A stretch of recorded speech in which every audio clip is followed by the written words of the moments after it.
Welcome to the NuVescor Closing Table with Seth Getz. This is the podcast where M&A professionals, deal makers, and industry experts come together to break down the art and the science of mergers and acquisitions.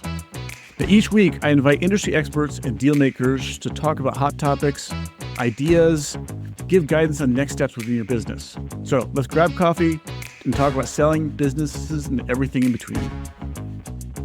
And today we've got with us Randy, who is the founder of NuVescor and the person who is the visionary behind what we do. And I want to bring on Randy to talk about some of the timing issues around selling a business. Now, Randy, you and I have gone back a ways. I remember that first time that you and I actually met up on a very cold January morning in about 2009 at an IHOP restaurant. And it was just a great experience meeting you then. But what's amazed me ever since then is how much you are a student of the whole industry, and you've set out to become an expert in these areas. You've become as I call it, a certified exit planner, to learn that, to help people do that, as well as a advisor in the value builder system. Correct. So you've done a lot to continue to learn and grow in this field. So what I want to do is just ask you some questions around this issue of the timing. Okay. And how should business owners kind of think about timing as they go? Because with all that goes into selling a privately held company, something that isn't talked about that much is the issue of timing. Mm-hmm. Yeah. Because when we get through the entire selling process and we actually start the selling process, it's kind of too late to actually talk about timing at that point in time, because once you start, you go through the process. So Right. Tell me a little bit about what are the implications of when you start the process and what to think about in timing of starting that process? Listen, timing is such a critical factor that's often overlooked, because people I talk to that looking to sell their business, they feel like it's more about when they're ready, which that obviously is very important, because they do have to be ready to transition. But unfortunately, when they're ready may not be the best time to actually transition the business. So, one of the things to consider in timing is looking at not only are you ready, but what's the market conditions like? What's the business condition, your actual business conditions like? And so really that's the three factors that, when you look at is personal readiness, and then the business readiness, and then the market condition. And so we've seen a lot of people who they're personally ready to go, but unfortunately the market just isn't really strong at that point in time. And so they're not going to get the kind of results they're hoping to get in terms of value, or maybe they're really excited to sell, but their business just happened to have a little bit of a downturn. And so then it's not a good time. And also you have to be careful when you enter the process, because things can change during the sale process, which we can talk about a little bit more here. But the bottom line is, you got to really be careful about when you enter into the process. You say enter into the process because if it's a publicly traded stock like Microsoft, I can whip out my phone and in 3 or 4 clicks, I can sell whatever holdings I have in Microsoft. Right. This is a very different thing. How long does it take Yes. to actually sell a company that's a privately held company? And that's one of the big challenges about timing is, we have had owners who wait till the business is doing great and the market is great and they're ready to go. So you would think, okay, all three things are lined up, so let's do this. It's perfect. And the process of selling can take anywhere from 3 to 6 months to even a year, depending on the complexity of the deals and also the type of buyers that are interested. Some buyers have extreme due diligence process. If the bank's involved, sometimes bank can take 3 months just to do that by itself. So it has the long time frame. So during the time frame, if something happens to the business or the market, conditions change that are out of your control, then you might have a result that you're not happy with at the end of the day. So, for instance, we entered into a transaction, and we were actually negotiating with a buyer for a company that the sale price was right around $8 million, and it was a little bit less than what the owner had wanted, and we were trying to work through that. And they just said, let's just wait 6 months and then we'll revisit it. Well, within that 6-month time, their company's volume had dropped quite a bit.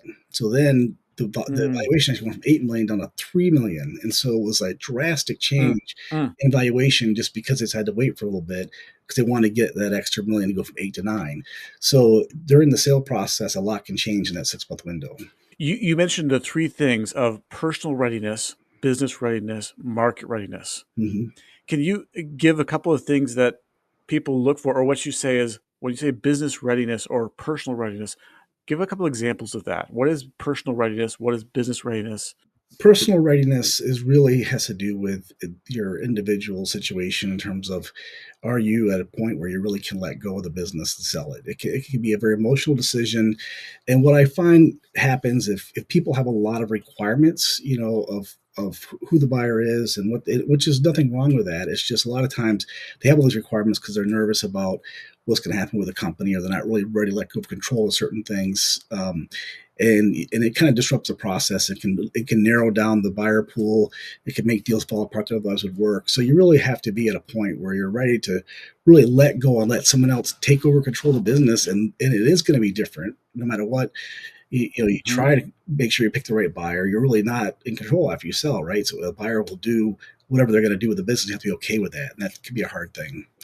And then the business readiness has to really do with, how has the business been performing? If you are on an uptrend, that's the ideal time, right? Because buyers are buying the Mm. future of the business. So the only way they can kind of get an idea of what the future might be is to look at what's happened in the most recent past. So if it's trending up, they're going to buy based on the thought process that this trend will continue, and I'm buying a business that will continue to grow in value. If it's trending down, all of a sudden they're like, well, will it continue to trend down? How do I know if I'm going to buy it and turn it around right at the right time? Now, having said that, it doesn't mean that you can't sell a business that's trending down. You definitely can, and you can still get good value for that. You have to find a buyer who knows what to do about that, or maybe they bring synergies to the Mhm. table that it really doesn't matter that's trending down because they want your operations, they want your people, they want some of your technology. So there's ways to overcome the business readiness side, but it does affect the value. So you have to keep that in mind and say, are you happy with the value you're going to get with a downtrending business versus an uptrending business? One of the things I notice is how much I'm going to say emotions, my emotions as a business owner would come into play here, Right, because you talk about personal readiness, and as a business owner, I look at it and say, "Oh, it's trending up. I'm growing right now. It's going good. I'm having fun. right, This is a great time. right. Why do I want to sell? I'm having too much That fun. happens a This is lot. great. This is exactly what I love doing. Yeah, So therefore, I don't sell, yeah. and then it starts to drop away, and I'm like, I'm not having fun anymore. It's interesting to say And that. That's exactly what happened with the company who we had the $8 million offer proposal on the table. They walked away from. When we entered in the process, they had met with their financial advisor. They thought they were ready, and they said they only needed 6 million, and they would have been happy with that. So here we are at eight, but they were having so much fun because the business was really doing well, which is why we got it up to eight, right? Mhm, mhm. That they just couldn't let go. And then now went back down to three, and that was 2 years ago. They're still around $3-4 million of value. They have not recovered. So that there's a lot of danger, and when things are going great, the desire to hang on sometimes can come into play. Think about people who talk about how to effectively trade stocks, if we can use that as an analogy, Yeah, and they talk about the discipline needed in a sell discipline and a buy discipline. Have a plan before you get there because your emotions can run away with you. right. How do you have that set up? And how should a business owner think about their business and the selling point of their business with a bit of a disciplined mindset that says, this is when I'm going to do it. I'm not going to let the emotions of the moment of whether I'm having fun, whether it's an uptick, down tip, whether it's opportunity, whether none of that. This is my plan. Mhm. How should they be thinking about that? Yes, I think it's important to have goals that are, obviously financial goals are important. So you have to have what do you need to get from your business to make sure that you can transition to retirement. But once you have kind of an idea of what that is, a lot of times business owners overestimate what they need, and so that's a little bit of fear that drives things. So get the fear out of the way to say, Hmm. okay, I know at this level I'm going to be fine, and kind of get through that first. Hmm. And then I would say the hard part about worrying about selling and leaving money on the table is probably a big issue, and that's what happens in the stock market, right? People don't want to sell because what if it keeps going up? I Yes. missed that, right? So Right. Right. you have to be in a position where I've got the number I need and I'm selling for reasons other than just that. It's like maybe there's something you thought your business could do well at, or your employees could excel for. If a buyer came in with this type of traits, it could really help the business grow. Or maybe it's something you want a certain type of buyer that's going to be good for the community, or whatever it might be. Try and find other non-financial reasons. And Mhm. one big one is have something else to go do that's exciting, so that you could be like, okay, Mhm. I've got the money I need and I'm going to go off into this next adventure. And there's motivation in that. If it's just a purely financial transaction, that's the only reason you're selling, it's going to be very hard to resist the temptation of trying to get to the top dollar. And that's going to Yeah. be very difficult then to go through the process. So, see if this is right. So, when you need to have a plan beforehand, sit down with your financial advisor, tax person, everything to say, what I need is $5 million out of this business. That's what I need. And because when we come to you and say we think we can sell it for 6 million, then that's great. But don't look at it and say 6 million. And what if we can get 7 million? Right. Can we push it? Can we get 7 million? Yeah. It messes you up your thinking sometimes, and it Yeah. removes that discipline Yeah. because we can't do it. So let's talk a little bit about market Hmm. now. And what are the factors? Because you look at the orders that go into it, and we've got both political factors, market factors, orders factors, industry factors, all these things coming into play. There's so much. Hmm. How do I think about this as a business owner when I look at the marketplace? Yeah. And right now it's an interesting time, a lot of volatility, a lot of different things happening. So, Mhm. one of the difficulties is trying to judge, okay, is it a strong market or not? And the reality is the only way to really truly know that is to understand the buyer interest in, kind of what they're looking to pay for the business, how much demand is there for your business.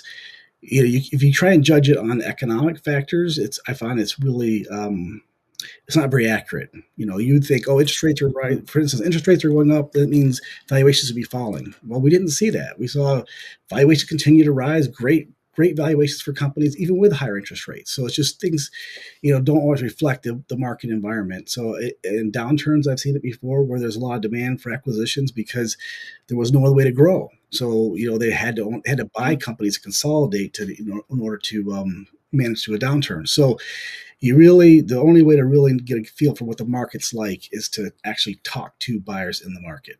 Is that something is that something? How do you do that? Like, how would I, as a business owner, go about doing that? Yeah, it's a challenging process because one of the things you'll find is people will assume that because buyers are calling them and contacting them that they have demand for their business, right? But what you don't know is if Mhm. they're calling because they have some general information about your business, but are they really a fit? Is it really a match? For instance, a lot of private equity groups will hire people that all they do is call all day long, an email, and try to get a hold of business owners. And they have these big, huge lists they work through, and their minimum EBITDA can be 5 million, but yet more than half the businesses they try and contact are probably 1 or 2 million EBITDA. So you're not even a fit, but it may seem like you are because you're getting so many inquiries. Um, Mhm. so it's hard for business owners to kind of get a judge for that unless they actually talk to every single buyer that came through and kind of went through the details and processed. Okay, here's my EBITDA. Here's some information about my level of sales, some number of employees, things like that. Certain factors that would allow the buyer to really give you an idea if it is something they'd be interested in, and also get an idea of Right. what they pay for the business. So it takes the ability to have that conversation with the buyer in order to get that data. Yeah. One other thing I want to touch before we wrap up here is there's market sentiment, there's market interest rates go up and down, market sentiment goes up and down, orders factors go up and down, all these things. But we have demographic data too. And with demographic data is something that's established, 50 years ago. Hmm. And how does that demographic data fit into this whole thing when you look at the demographic waves of people and stuff like that? How does that fit into this decision to sell? Yeah, that there's been talk for the last 10 years that buyer the number of sellers was going to get to the point where demand there wasn't going to be enough demand to keep up with the supply because of the demographics and the baby boomers. And What's interesting is we haven't seen that yet, but I will say there's a lot more transactions going on. I've looked at the number of transactions; they're at record highs because of the number of people looking to Mhm. transition. We've been fortunate that the demand has kept up, but at any time the demand slows, the supply is definitely high. So that would be where you run into Mhm. issues on valuation and be able to get transactions done. So that risk always exists. But as long as demand stays high, we're fine. You just don't know when that might change. Yeah. Okay. Well, hey, Randy, thanks so much for talking this through. Just giving people a good idea of what to look for in timing and to how to kind of think that through for themselves. Mhm. So, thanks a lot for talking this through. Yeah, thank you.